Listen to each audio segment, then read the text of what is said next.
Hello, my name is Jordan Biordi. I'm a writer here at CG Mag, and today I'm going to talk a little bit about voice acting. There's no denying that in today's gaming industry, voice acting is playing a huge role in the overall experience. As video games continuously try to emulate Hollywood, having bigger and more emotionally complex scenes, having competent characters deliver those scenes is becoming integral to the process. You needn't look any further than games like The Last of Us, Telltale's Walking Dead series, or even Uncharted to see the effect competent voice acting adds to a game.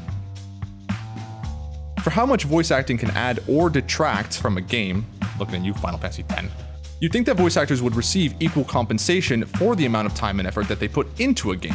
Sadly, this is not the case.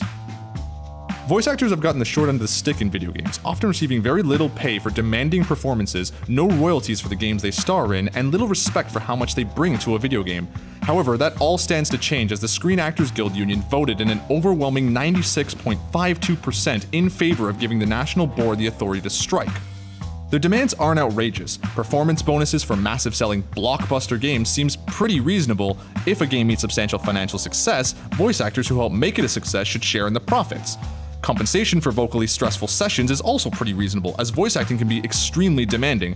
Voice actors often have to pull double duty as well, doing stunt work and motion capture. However, often it's without coordinators to make sure it's done safely.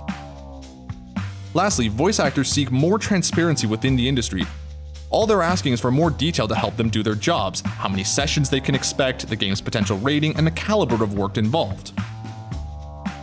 It's no surprise that voice actors want to strike, and honestly, I hope they do. In an industry that is trying harder and harder to be like the movies, they're completely undermining the biggest part of the movie industry, the actors. There's a reason why games like The Last of Us work on a cinematic and narrative level. Not only are there compelling characters, but they're supported by competent voice actors that make the performance believable.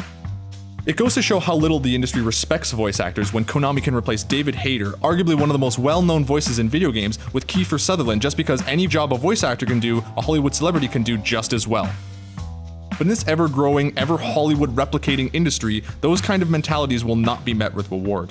The reality is, voice actors are just as important to a game's success, in some cases integral to its success, as coders, programmers, artists, and every other person that works on the game. If they help make the product, they deserve a share of the success. It's not rocket science. For everyone here at CG Magazine, I'm Jordan Biordi.